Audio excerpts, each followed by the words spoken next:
ಓಂ ಶಾಂತಿ. ಇಂದಿನ ದಿನಾಂಕ 18/7/2026. ಬಾಪ್ತಾದ ಮಧುಬನ 18/7/2026. ಪ್ರಾರ್ಥ ಮುರುಳಿ. ಬಾಪ್ತಾದ ಮಧುಬನ. ಮಧುರ ಮಕ್ಕಳೇ, ಈ ಹಳೆಯ ಪ್ರಪಂಚದಲ್ಲಿ ಮನುಷ್ಯರು ಯಾವ ಪ್ರಕಾರದ ಆಸೆಗಳನ್ನು ಇಟ್ಟುಕೊಳ್ಳುವರೋ ಅದನ್ನು ನೀವು ಇಟ್ಟುಕೊಳ್ಳಬಾರದು, ಏಕೆಂದರೆ ಈ ಪ್ರಪಂಚವು ವಿನಾಶವಾಗಲಿದೆ. ಪ್ರಶ್ನೆ: ಸಂಗಮಯುಗದಲ್ಲಿ ಯಾವ ಆಸೆಯನ್ನು ಇಟ್ಟುಕೊಳ್ಳುವುದರಿಂದ ಎಲ್ಲ ಆಸೆಗಳು ಸದಾ ಕಾಲಕ್ಕಾಗಿ ಈಡೇರುತ್ತವೆ? ಉತ್ತರ: ನಾವು ಪಾವನರಾಗಿ ತಂದೆಯನ್ನು ನೆನಪು ಮಾಡಿ ಅವರಿಂದ ಪೂರ್ಣ ಆಸ್ತಿಯನ್ನು ತೆಗೆದುಕೊಳ್ಳಬೇಕೆಂಬ ಒಂದೇ ಆಸೆ ಇರಲಿ. ಈ ಆಸೆಯಿಂದ ಸದಾ ಕಾಲಕ್ಕಾಗಿ ಮತ್ತೆಲ್ಲ ಆಸೆಗಳು ಪೂರ್ಣವಾಗುತ್ತವೆ. ಆಯುಷ್ಮಾನ್ ಭವ್, ಪುತ್ರವಾನ್ ಭವ, ಧನವಾನ್ ಭವ, ಎಲ್ಲ ವರದಾನಗಳು ಪ್ರಾಪ್ತಿಯಾಗುತ್ತವೆ. ಸತ್ಯಯುಗದಲ್ಲಿ ಎಲ್ಲ ಕಾಮನೆಗಳು ಈಡೇರುತ್ತವೆ. ಗೀತೆ: ನೀವೇ ಮಾತಾ ಪಿತಾ ಆಗಿದ್ದೀರಿ. ಓಂ ಶಾಂತಿ. ಮಧುರಾತಿ ಮಧುರ ಆತ್ಮಿಕ ಮಕ್ಕಳು ಅರ್ಥಾತ್ ಆತ್ಮಗಳ ಪ್ರತಿ ಪರಮಪಿತ ಪರಮಾತ್ಮನು ಇದನ್ನು ತಿಳಿಸುತ್ತಿದ್ದಾರೆ. ಬೇಹದ್ದಿನ ತಂದೆಯು ನಮಗೆ ವರದಾನ ನೀಡುತ್ತಿದ್ದಾರೆಂದು ನೀವು ತಿಳಿದುಕೊಂಡಿದ್ದೀರಿ. ಮನುಷ್ಯರಂತೂ ಪುತ್ರವಾನ್ ಭವ, ಆಯುಷ್ವಾನ್ ಭವ, ಧನವಾನ್ ಭವ ಎಂದು ಆಶೀರ್ವಾದ ಮಾಡುತ್ತಾರೆ. ಇಲ್ಲಿ ನಿಮಗೆ ತಂದೆಯು ಆಯುಷ್ಮಾನ್ ಭವ ಎಂದು ವರದಾನ ಕೊಡುತ್ತಾರೆ. ನಿಮ್ಮದ್ದು ದೀರ್ಘಾಯಸ್ಸು ಆಗಿಬಿಡುವುದು. ಅಲ್ಲಿ ಪುತ್ರರು ಇರುವರು ಮತ್ತು ಅವರು ಸುಖ ಕೊಡುವಂಥವರಾಗಿರುವರು. ಇಲ್ಲಿ ಯಾರೆಲ್ಲ ಮಕ್ಕಳಿದ್ದಾರೆಯೋ ಎಲ್ಲರೂ ದುಃಖ ಕೊಡುವವರಾಗಿದ್ದಾರೆ. ಸತ್ಯಯುಗದಲ್ಲಿರುವವರು ಸುಖ ಕೊಡುವ ಮಕ್ಕಳಾಗಿರುತ್ತಾರೆ. ಈಗ ನೀವು ಮಕ್ಕಳು ತಿಳಿದುಕೊಂಡಿದ್ದೀರಿ. ಬೇಹದ್ದಿನ ತಂದೆಯು ಬೇಹದ್ದಿನ ಸುಖದ ಆಸ್ತಿಯನ್ನು ಕೊಡುತ್ತಿದ್ದಾರೆ. ಅವಶ್ಯವಾಗಿ ನಾವು ಆಯುಷ್ಯವಂತರು, ಧನವಂತರು ಆಗುತ್ತೇವೆ. ಈಗ ಮನಸ್ಸಿನಲ್ಲಿ ಯಾವುದೇ ಕಾಮನೆಯನ್ನು ಇಟ್ಟುಕೊಳ್ಳಬಾರದು. ನಿಮ್ಮ ಎಲ್ಲ ಕಾಮನೆಗಳು ಸತ್ಯಯುಗದಲ್ಲಿ ಪೂರ್ಣವಾಗುವವು. ಈ ನರಕದಲ್ಲಿ ಯಾವುದೇ ಕಾಮನೆಯನ್ನು ಇಟ್ಟುಕೊಳ್ಳಬಾರದು. ಹಣದ ಕಾಮನೆಯನ್ನು ಇಟ್ಟುಕೊಳ್ಳಬೇಡಿ. ಬಹಳ ಹಣವಿರಲಿ, ದೊಡ್ಡ ನೌಕರಿ ಸಿಗಲಿ ಎಂಬ ಹೆಚ್ಚಿನ ಇಚ್ಛೆಯನ್ನು ಇಟ್ಟುಕೊಳ್ಳಬೇಡಿ. ಹೊಟ್ಟೆಗೆ ಒಂದು ಪಾವು ಇಟ್ಟು ಸಾಕು. ಆದ್ದರಿಂದ ಹೆಚ್ಚಿನ ಲೋಭದಲ್ಲಿರಬಾರದು. ಹೆಚ್ಚು ಹಣವಿದ್ದರೂ ಸಹ ಅದು ಸಮಾಪ್ತಿಯಾಗುವುದು. ಮಕ್ಕಳಿಗೆ ತಿಳಿದಿದೆ, ತಂದೆಯು ನಮ್ಮನ್ನು ಸ್ವರ್ಗದ ಮಾಲೀಕರನ್ನಾಗಿ ಮಾಡುತ್ತಾರೆ. ಈಗ ತಂದೆಯು ಹೇಳುತ್ತಾರೆ, ದಾನ ಕೊಟ್ಟರೆ ಗ್ರಹಣ ಬಿಟ್ಟು ಹೋಗುವುದು. ಅಂದ ಮೇಲೆ ಯಾವ ದಾನವನ್ನು ಕೊಡಬೇಕು? ಈ ಪಂಚವಿಕಾರಗಳ ದಾನ. ಈ ದಾನವನ್ನು ಕೊಡುವುದರಿಂದ ಗ್ರಹಚಾರವು ಬಿಟ್ಟು ಹೋಗುವುದು ಮತ್ತು ನೀವು 16 ಕಲಾ ಸಂಪೂರ್ಣರಾಗಿ ಬಿಡುತ್ತೀರಿ. ನಿಮಗೆ ತಿಳಿದಿದೆ, ನಾವು ಇಲ್ಲಿಯೇ ಸರ್ವಗುಣ ಸಂಪನ್ನರು. 16 ಕಲಾ ಸಂಪೂರ್ಣರಾಗಬೇಕಾಗಿದೆ. 5 ವಿಕಾರಗಳ ದಾನ ಕೊಡಬೇಕಾಗುತ್ತದೆ. ಮಕ್ಕಳಿಗೆ ತಂದೆಯು ತಿಳಿಸುತ್ತಾರೆ, ಮಧುರ ಮಕ್ಕಳೇ, ಬೇಹದ್ದಿನ ತಂದೆಯಿಂದ ಬೇಹದ್ದಿನ ಆಸ್ತಿಯನ್ನು ತೆಗೆದುಕೊಳ್ಳುವ ಆಸೆಯನ್ನು ಬಿಟ್ಟರೆ ಮತ್ಯಾವುದೇ ಆಸೆಯನ್ನು ಇಟ್ಟುಕೊಳ್ಳಬೇಡಿ. ಇನ್ನು ಸ್ವಲ್ಪವೇ ಸಮಯವಿದೆ. ಬಹಳ ಕಳೆಯಿತು, ಸ್ವಲ್ಪವೇ ಉಳಿಯಿತೆಂದು ಗಾಯನವಿದೆ. ಇನ್ನು ಸ್ವಲ್ಪವೇ ಸಮಯದಲ್ಲಿ ವಿನಾಶವಾಗುವುದು. ಆದ್ದರಿಂದ ಈ ಹಳೆಯ ಪ್ರಪಂಚದ ಯಾವುದೇ ಆಸೆಯನ್ನು ಇಟ್ಟುಕೊಳ್ಳಬೇಡಿ. ಕೇವಲ ತಂದೆಯನ್ನು ನೆನಪು ಮಾಡುತ್ತಾ ಇರಿ. ನೆನಪಿನಿಂದಲೇ ನೀವು ಮಕ್ಕಳು ಸತೋಪ್ರಧಾನರಾಗಬೇಕಾಗಿದೆ. ಈ ಪ್ರಪಂಚದಲ್ಲಿ ಮನುಷ್ಯರು ಯಾವ ಆಸೆಯನ್ನು ಇಟ್ಟುಕೊಳ್ಳುವರೋ ಅದ್ಯಾವುದನ್ನು ನೀವು ಇಟ್ಟುಕೊಳ್ಳಬೇಡಿ. ಒಬ್ಬ ಶಿವ ತಂದೆಯಿಂದ ನಾವು ನಮ್ಮ ಸ್ವರ್ಗದ ಆಸ್ತಿಯನ್ನು ಪಡೆಯಬೇಕೆಂದು ಕೇವಲ ಒಂದೇ ಆಸೆಯನ್ನಿಟ್ಟುಕೊಳ್ಳಿ. ಎಂದು ಯಾರಿಗೂ ದುಃಖ ಕೊಡಬಾರದು. ಒಬ್ಬರು ಇನ್ನೊಬ್ಬರ ಮೇಲೆ ಕಾಮಕಟಾರಿಯನ್ನು ನಡೆಸುವುದೂ ಕೂಡ ಎಲ್ಲದಕ್ಕಿಂತ ದೊಡ್ಡ ದುಃಖವಾಗಿದೆ. ಆದ್ದರಿಂದ ಸನ್ಯಾಸಿಗಳು ಸ್ತ್ರೀಯರಿಂದ ದೂರವಾಗಿ ಬಿಡುತ್ತಾರೆ. ಇವರು ಬಿಟ್ಟು ಬಿಟ್ಟಿದ್ದಾರೆಂದು ಹೇಳುತ್ತಾರೆ. ಈ ಸಮಯದಲ್ಲಿ ರಾವಣ ರಾಜ್ಯದಲ್ಲಿ ಎಲ್ಲರೂ ಪತಿತರು ಪಾಪಾತ್ಮರಾಗಿದ್ದಾರೆ. ಈಗ ಸಮಯವು ಬಹಳ ಕಡಿಮೆ ಇದೆ. ಒಂದು ವೇಳೆ ನೀವು ತಂದೆಯ ಶ್ರೀಮತದಂತೆ ನಡೆಯದಿದ್ದರೆ ಶ್ರೇಷ್ಠರಾಗುವುದಿಲ್ಲ. ಮಕ್ಕಳೇ ಶ್ರೇಷ್ಠಾತಿ ಶ್ರೇಷ್ಠರಾಗಬೇಕಾಗಿದೆ. ಆದ್ದರಿಂದ ಪಂಚವಿಕಾರಗಳ ದಾನ ಕೊಡಬೇಕಾಗಿದೆ. ಆಗಲೇ ಈ ಗ್ರಹಣವು ಬಿಟ್ಟು ಹೋಗುವುದು. ಎಲ್ಲರ ಮೇಲೆ ಗ್ರಹಚಾರವಿದೆ.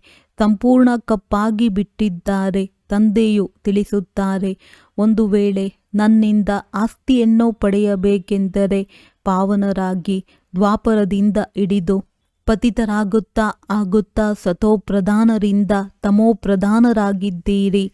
ಆದ್ದರಿಂದಲೇ ಪತಿತ ಪಾವನ ಬಾ ಬಂದು ನಮ್ಮನ್ನು ಪಾವನ ಮಾಡು ಎಂದು ಹಾಡುತ್ತೀರಿ.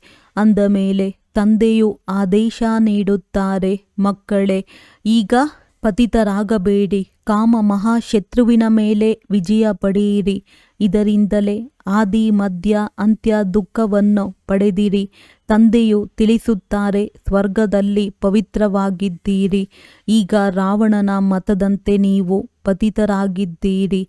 ಆದ್ದರಿಂದಲೇ ದೇವತೆಗಳ ಮುಂದೆ ಹೋಗಿ ನೀವು ಸರ್ವಗುಣ ಸಂಪನ್ನ ಸಂಪೂರ್ಣ ನಿರ್ವಿಕಾರಿ, ನಾವೆಲ್ಲರೂ ವಿಕಾರಿಗಳಾಗಿದ್ದೇವೆ ಎಂದು ಮಹಿಮೆಯನ್ನು ಮಾಡುತ್ತೀರಿ. ನಿರ್ವಿಕಾರಿಗಳಾಗುವುದರಿಂದ ಸುಖವೇ ಸುಖ ಸಿಗುತ್ತದೆ.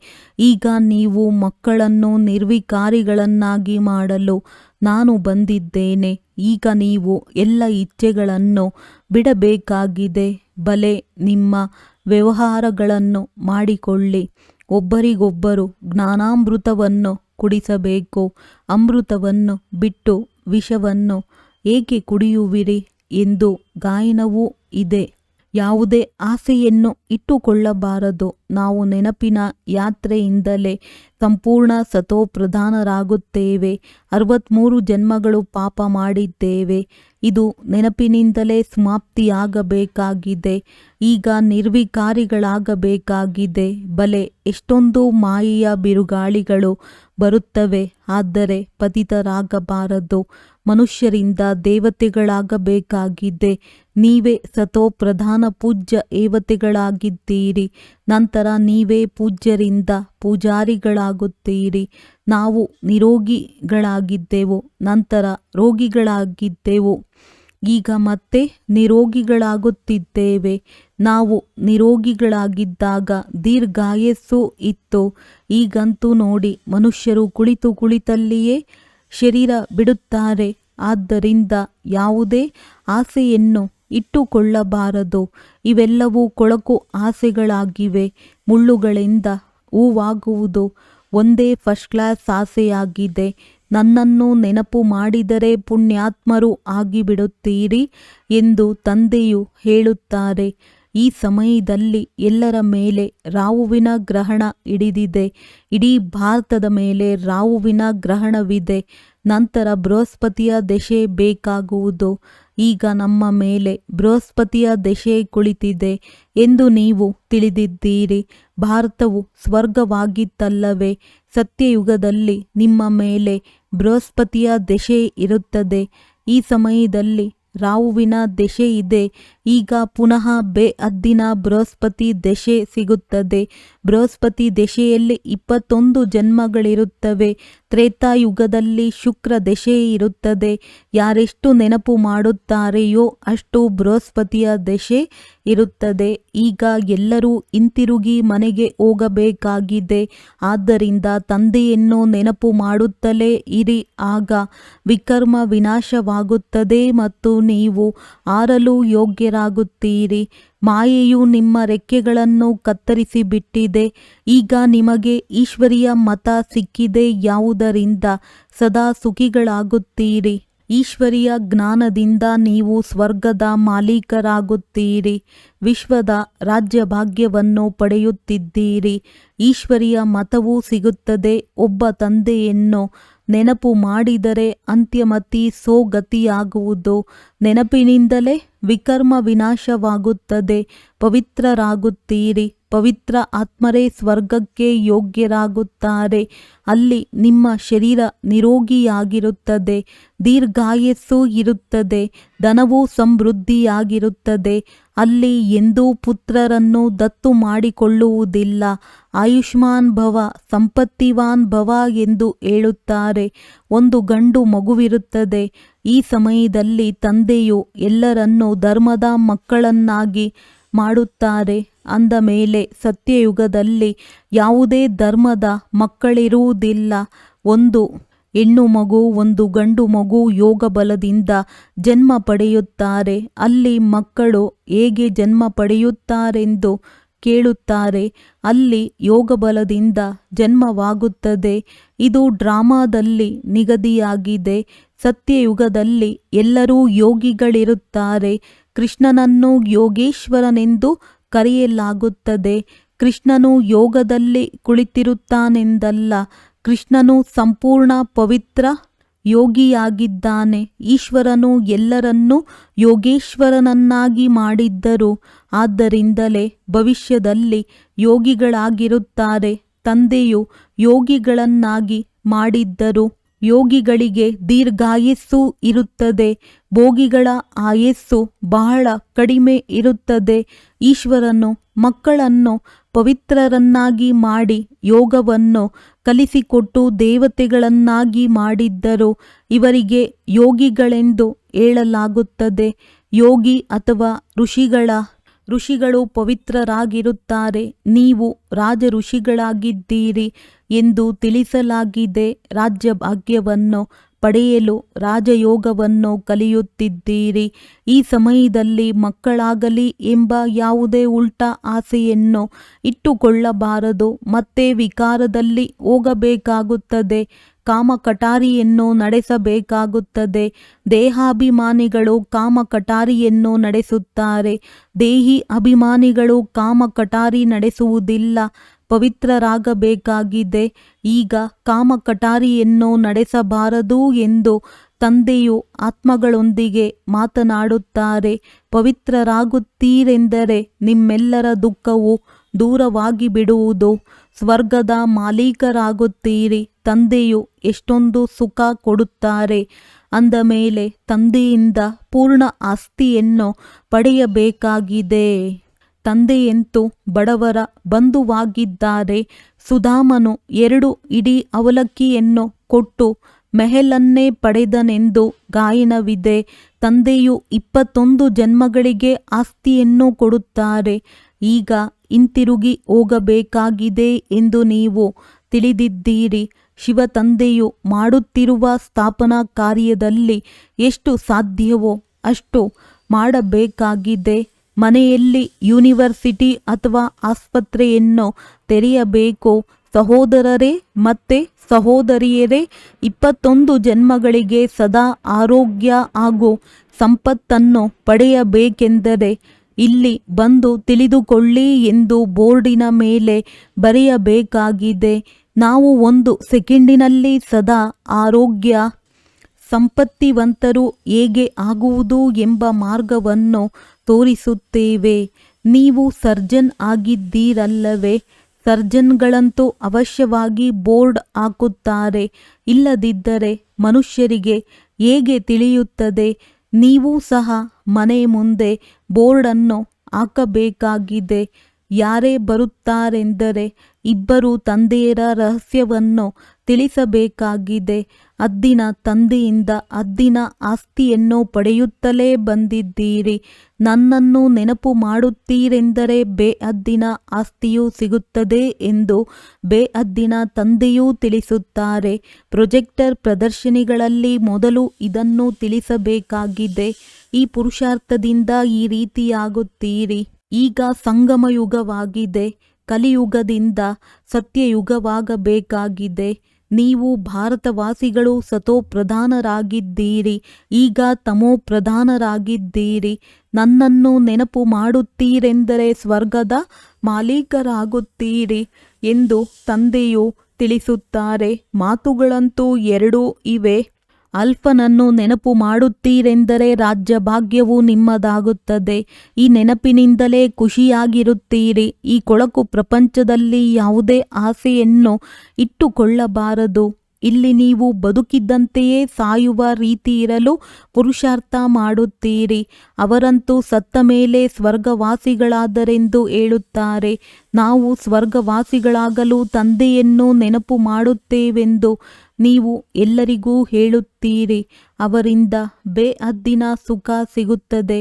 ತಂದೆಯನ್ನು ನೆನಪು ಮಾಡುವುದರಿಂದ ಎಂದೂ ಸಹ ನೀವು ಅಳುವುದಿಲ್ಲ, ದುಃಖಿಸುವುದೂ ಇಲ್ಲ.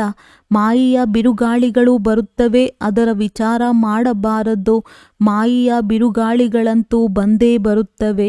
ಇದು ಯುದ್ಧವಾಗಿದೆ. ಸಂಕಲ್ಪ ವಿಕಲ್ಪಗಳು ಬರುತ್ತವೆ ಅಂದ ಮೇಲೆ ಸಮಯವು ವ್ಯರ್ಥವಾಗಿ ಹೋಗುತ್ತದೆ. ಬಿರುಗಾಳಿ ಬಂದರೆ ಸದಾ ಇರಲು ಸಾಧ್ಯವೇ?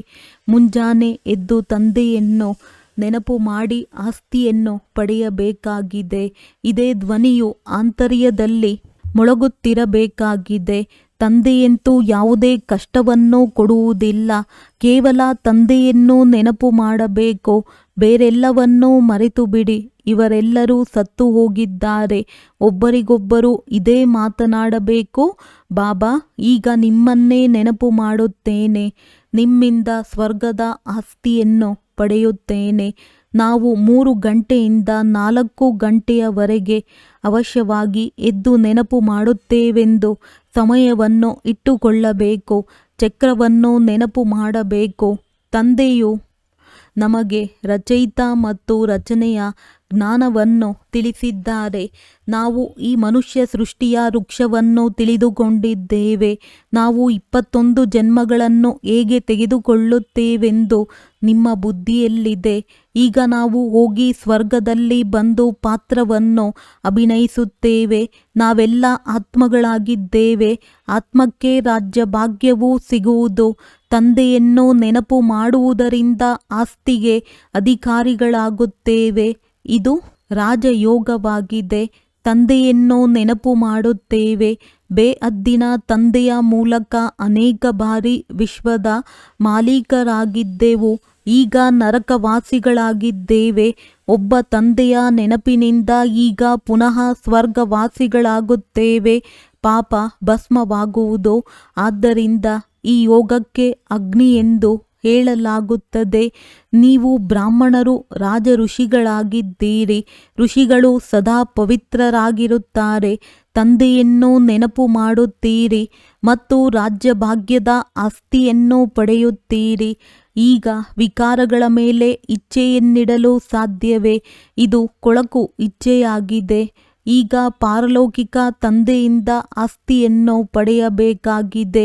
ಆರೋಗ್ಯ ಚೆನ್ನಾಗಿಲ್ಲವೆಂದರೂ ಸಹ ತಂದೆಯನ್ನು ನೆನಪು ಮಾಡಬಹುದು. ಏಕೆಂದರೆ ಮಕ್ಕಳೆಂದರೆ ತಂದೆಗೆ ಬಹಳ ಪ್ರೀತಿ ಇದೆ.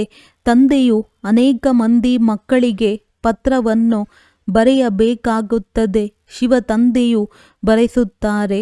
ನೀವು ಸಹ ಶಿವಬಾಬಾ ಕೇರ್ ಆಫ್ ಬ್ರಹ್ಮ ಎಂದು ಬರೆಯುತ್ತೀರಿ. ನಾವೆಲ್ಲರೂ ಶಿವ ತಂದೆಯ ಮಕ್ಕಳು, ಸಹೋದರರಾಗಿದ್ದೇವೆ. ಆತ್ಮೀಯ ತಂದೆಯು ಬಂದು ನಮ್ಮನ್ನು ಪಾವನ ಮಾಡುತ್ತಾರೆ.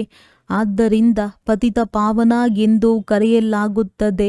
ಎಲ್ಲ ಆತ್ಮರನ್ನು ಪಾವನ ಮಾಡುತ್ತಾರೆ. ಯಾರನ್ನೂ ಬಿಡುವುದಿಲ್ಲ. ಪ್ರಕೃತಿಯು ಪಾವನವಾಗುತ್ತದೆ. ಸತ್ಯಯುಗದಲ್ಲಿ ಪ್ರಕೃತಿಯು ಪಾವನವಾಗಿರುತ್ತದೆ ಎಂದು ನೀವು ತಿಳಿದಿದ್ದೀರಿ. ಈಗ ಶರೀರವು ಪತಿತವಾಗಿದೆ. ಆದ್ದರಿಂದ ಗಂಗೆಯಲ್ಲಿ ಹೋಗಿ ಸ್ನಾನ ಮಾಡುತ್ತಾರೆ. ಆದರೆ ಆತ್ಮವು ಪಾವನವಾಗುವುದಿಲ್ಲ. ಅದಂತೂ ಯೋಗಾಗ್ನಿಯಿಂದಲೇ ಪವಿತ್ರವಾಗುವುದು. ಒಳ್ಳೆಯದು. ಮಧುರಾತಿ ಮಧುರ ಅಗಲಿ ಹೋಗಿ ಮರಳಿ ಸಿಕ್ಕಿರುವ ಮಕ್ಕಳ ಪ್ರತಿ ಮಾತ್ಪಿತಾ ಬಾಪ್ ತಾದಾರವರ ನೆನಪು, ಪ್ರೀತಿ ಹಾಗೂ ಸುಪ್ರಭಾತ. ಆತ್ಮಿಕ ಮಕ್ಕಳಿಗೆ ಆತ್ಮಿಕ ತಂದೆಯ ನಮಸ್ತೆ. ಧಾರಣೆಗಾಗಿ ಮುಖ್ಯ ಸಾರ. ಈ ಕಲಿಯುಗ ಪ್ರಪಂಚದಲ್ಲಿ ಯಾವುದೇ ಉಲ್ಟಾ ಆಸೆಯನ್ನು ಇಟ್ಟುಕೊಳ್ಳಬಾರದು.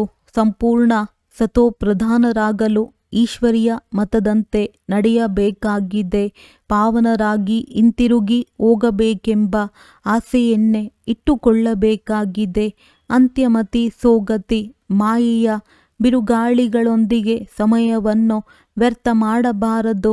ವರದಾನ: ಸದಾ ಶಕ್ತಿಶಾಲಿ ವೃತ್ತಿಯ ಮೂಲಕ ಬೇಹದ್ದಿನ ಸೇವೆಯಲ್ಲಿ ತತ್ಪರರಾಗಿರುವಂತಹ ಅಲ್ಪಕಾಲದ ಮಾತುಗಳಿಂದ ಮುಕ್ತ ಭವ.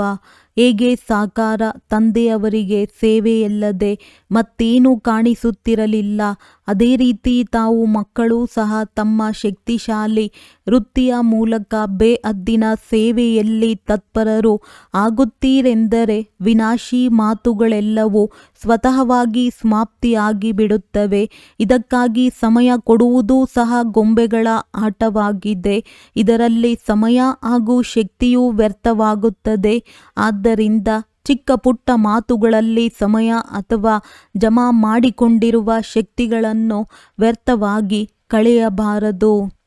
ಸ್ಲೋಗನ್: ಸೇವೆಯಲ್ಲಿ ಸಫಲತೆಯನ್ನು ಪ್ರಾಪ್ತಿ ಮಾಡಿಕೊಳ್ಳಬೇಕೆಂದರೆ ಮಾತು ಹಾಗೂ ಚಲನೆಯು ಪ್ರಭಾವಶಾಲಿ ಆಗಬೇಕು. ಅವ್ಯಕ್ತ ಸೂಚನೆ: ಜ್ವಾಲಾ ಸ್ವರೂಪ ಸ್ಥಿತಿಯಲ್ಲಿರುತ್ತಾ ಶಕ್ತಿಶಾಲಿ ನೆನಪಿನ ಅನುಭವ ಮಾಡಿ.